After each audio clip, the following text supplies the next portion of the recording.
Welcome back to Yang Daily. I'll be your host, Alex Cheney, bringing you all the Yang news you need to live your life right. Not a super happy episode today, but there is a bit of UBI news and some more to follow tomorrow. Ran out of time today.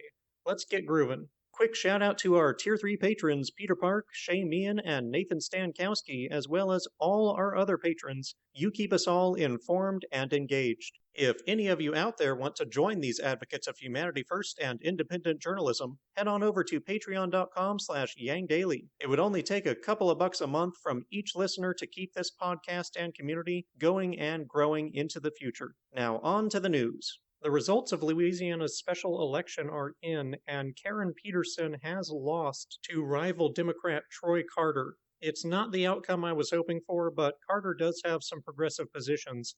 If you live in the state, let him know right now that he needs to be supporting recurring relief checks. Send him the data on UBI. Show him the way.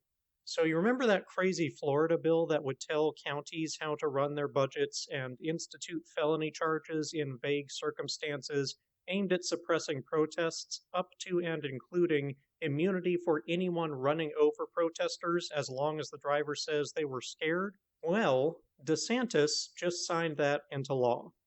Yeah, it's also one of 81 bills taking aim at the right to protest just this year. If you want the details of the bill, my original breakdown of it is embedded in the links below, and it's never a bad time to remind your representatives that you don't like authoritarian legislation. A new CBS poll finds that among a sample of 2,500 Americans, margin of error of 2.3, 75% agree with Chauvin's murder conviction, including 75% of independents and 90% of Democrats, but incredibly, 46% of Republicans surveyed disagree with the murder verdict. Now, there may be some room for interpretation in the question asked, which states he was found guilty of murder and then asks whether they think it was the right verdict.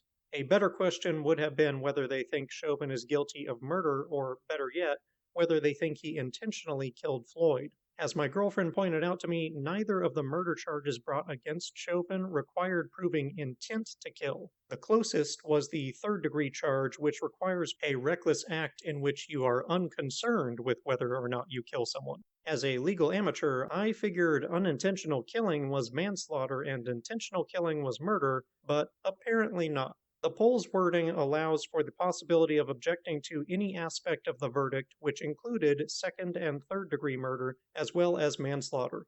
Those saying that they disagreed with the verdict were technically saying they disagreed that he was guilty of those specific charges. Therefore, the most charitable possible interpretation we could take here is that the 46% disagreed with a charge of unintentional murder because they think it was intentional. But I'm pretty sure that's not what we're looking at here, judging by right-wing coverage of the trial. There are many cases where there is room for rational debate about whether a cop's actions were justifiable, similar to the shooting from a week ago on which I disagreed with Yang's portrayal. The Floyd case is not one of those. It's as clear-cut a case of murder as you could ask for. Chauvin cut off Floyd's oxygen with an unsanctioned restraint that is well known for doing exactly that. Medical experts at the trial confirmed it would have killed anyone. The victim explicitly said he could not breathe for minutes during it, and Chauvin still did not let up even after finding Floyd unconscious and without a pulse. And we know all of this for certain because the entire thing was filmed. I guess we can argue about whether he intended to kill him or just didn't care if he killed him, but there is no world in which that is not murder.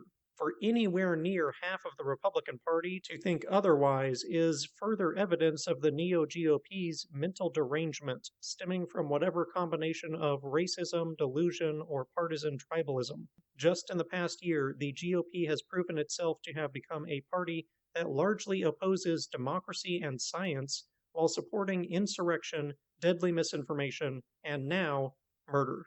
In the understatement of the century, it's concerning. I can't recall if we reported on this one already, but a group of nonprofits are conducting a basic income trial in the city of Anacostia in Washington, D.C. called Thrive. It encompasses 500 families providing $5,500 each. What's interesting about this trial is it offers participants the choice of getting all the money at once or in monthly installments. Comparing data between those two groups could provide some insight into the relative benefits of those delivery methods. The program also offers free groceries and some other supplies. Finally, Math Movement and Income Movement have made their letter writing parties aimed at pressuring Biden and Congress to support monthly checks a weekly occurrence. The next one is tomorrow, Monday, the 25th. They've got templates, addresses, and everything else you'll need. Hop on and join the party. And that'll do it for today's Yang Daily. Bookmark and share the Chauvin trial poll, the Anacostia pilot, and the letter writing party. Flood Congress with calls, tweets, faxes, and letters using the ResistBot or Income Movement easy contacts below. If you need help, consult Humanity Forward, the Income Movement Aid Database, the Mission Asset Fund, or United Way, and don't forget to Yang Daily.